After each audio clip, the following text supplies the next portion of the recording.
Tu ne m'écoutes pas. Combien de fois disons-nous cela à nos maris?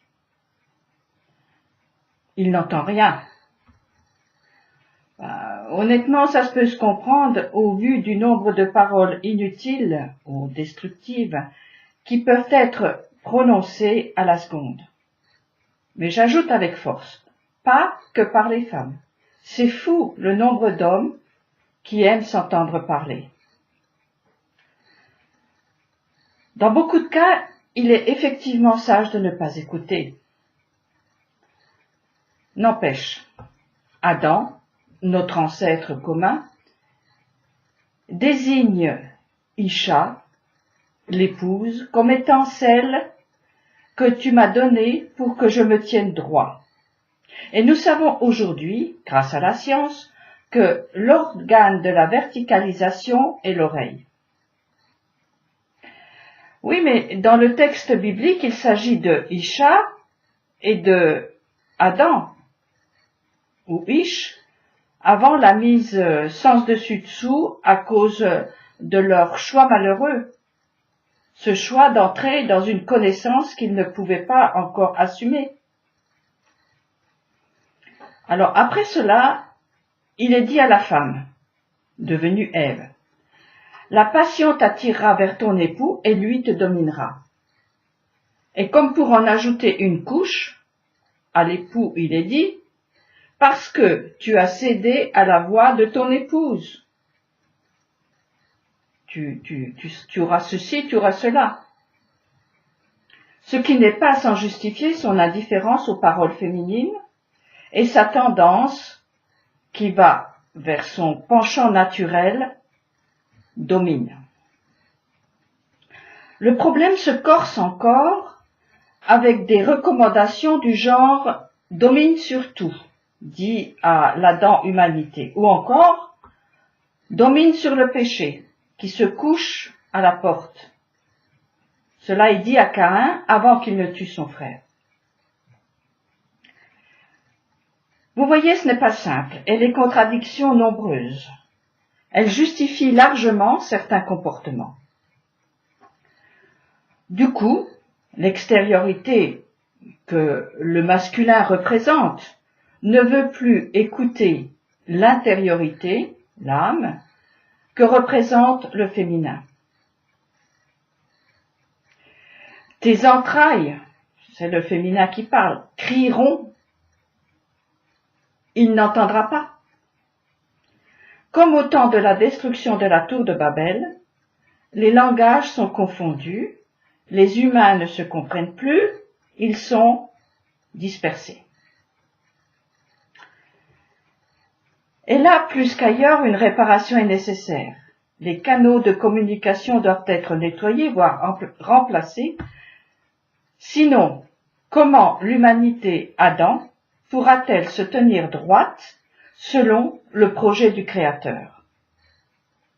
Sans l'aide pour se tenir droit, c'est-à-dire l'intériorité, l'âme, l'Adam est condamné à marcher à quatre pattes, voire à ramper.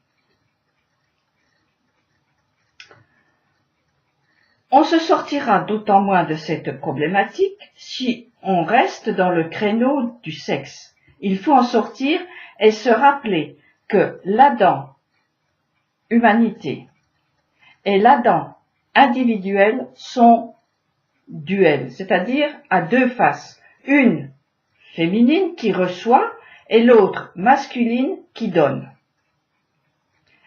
Pour pouvoir agir, rien ne sert de chercher à l'extérieur de soi, mais pour une fois, obéir sans savoir où nous allons, vers toi. Va vers la terre que je te montrerai. Ça a été dit à Abraham et ça nous est dit aussi. Va vers toi, va vers l'intérieur de toi pour y rencontrer ce fameux féminin capable, bon, d'accord, du meilleur et du pire, puisqu'il peut recevoir tout et n'importe quoi. Si son véritable époux est aux abonnés absents, soit il dort, Soit il chasse, soit il s'admire, soit il se fait les muscles. L'épouse est à l'intérieur, dans l'attente, comme le dirait une femme enceinte d'un monde nouveau. À l'extérieur, l'épouse en chair et en os peut être l'écho et dire sa frustration ou sa demande, la demande de cette féminité intérieure. En fait, l'extérieur de chacun d'entre nous, ce qui nous arrive, peut être l'écho de l'intérieur. Et la plupart du temps, nous n'aimons pas et bouchons nos oreilles à ce qui nous arrive.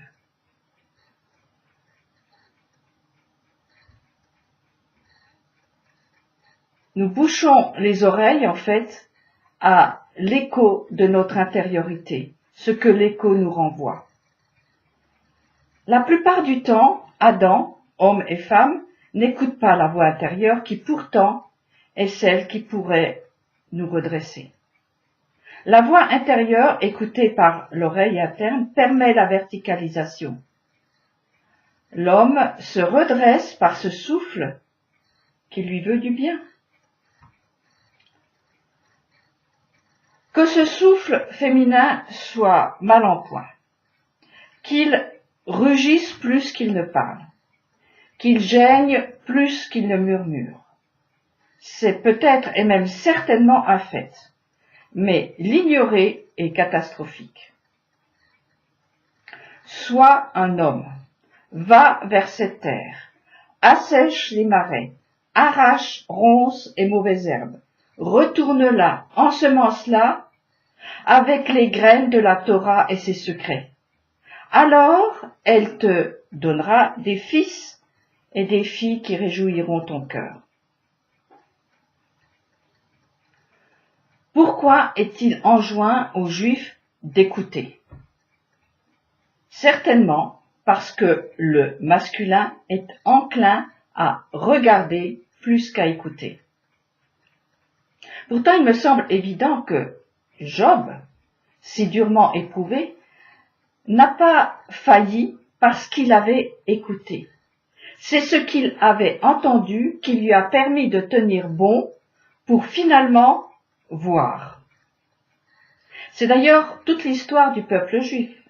Ce qu'ils ont écouté, ils ont fini par le voir. Cette idée est peut-être étrange, mais on ne voit que ce que l'on sait ou connaît. L'exemple tout simple du chercheur de champignons est révélateur. Allez dans les sous-bois, vous passerez à côté de kilos de champignons qu'un connaisseur remarquera tout de suite, alors que vous n'avez rien vu, parce que vous ne savez pas que dans les sous-bois, il peut y avoir des champignons. On ne voit que ce que l'on sait, et selon notre connaissance sur un même sujet. Un même fait sera perçu positivement pour l'un et considéré comme négatif pour l'autre, suivant ce qu'ils ont appris, c'est-à-dire ce que chacun a écouté. Écouter ne semble pas être naturel. J'en déduis que la posture de l'écoute ne peut être qu'une réponse positive à un ordre. Écoute, Adam, ne sois pas sourd comme le serpent qui ne peut que voir. Je ne vais pas philosopher entre écouter et entendre. Entendre est naturel, à moins d'être handicapé. Écouter demande de s'arrêter. On veut écouter. On choisit d'écouter. En un mot, c'est un acte de liberté et de responsabilité, bien sûr. Je veux écouter. Je veux écouter l'infini et ses secrets.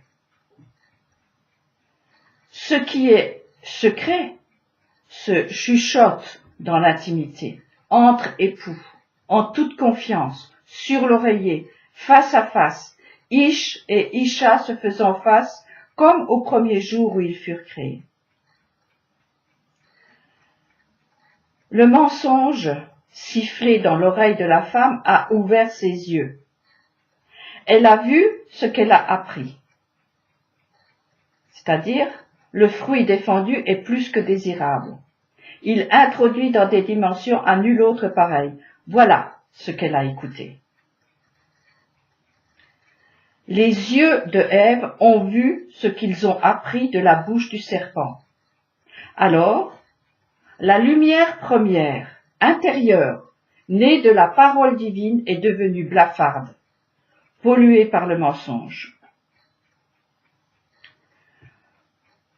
Pour changer et reconstruire l'intérieur, afin de se tenir debout, il faut écouter la vérité.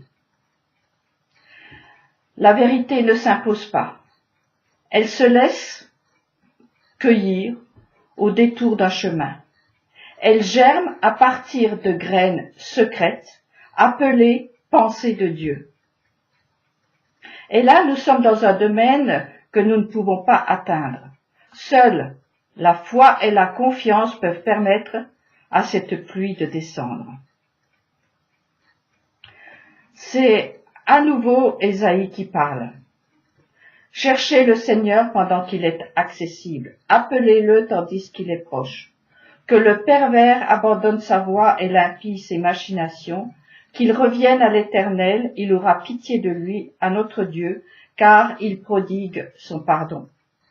Car vos pensées ne sont pas mes pensées, ni vos voix ne sont mes voix, dit l'Éternel.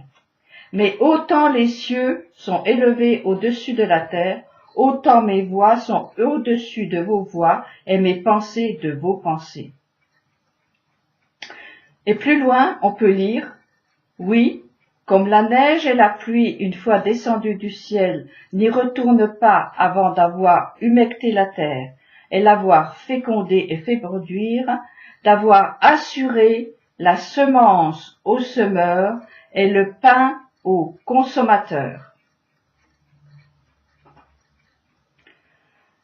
La semence de la vérité est assurée pour celui qui veut cueillir la vérité dans son âme et voir les fruits de cette vérité autour de lui.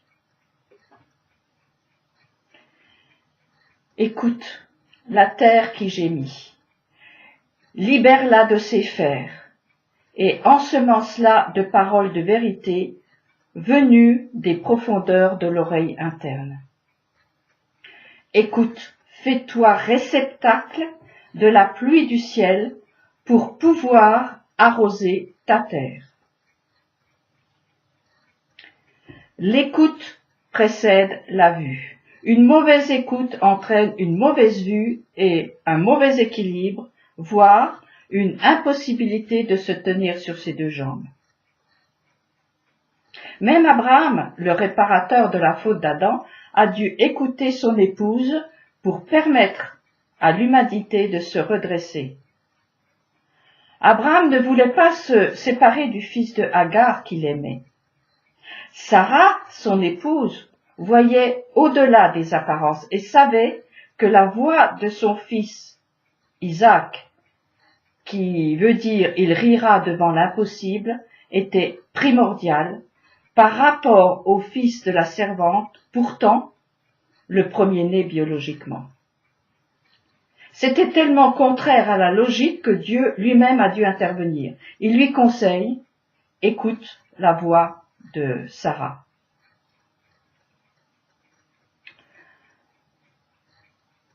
Au début de nos années de mise en question de nos croyances, avec mon mari, nous venions de créer une station de radio qui s'attachait essentiellement à la louange à Dieu. Et nous avons choisi comme slogan publicitaire « Écoute pour voir ». Aujourd'hui, en regardant dans le rétroviseur avec les connaissances acquises et l'expérience, cela s'avère juste. Écoute ce que dit Dieu et tu verras la lumière de sa présence derrière le voile du monde. Bonne semaine à tous.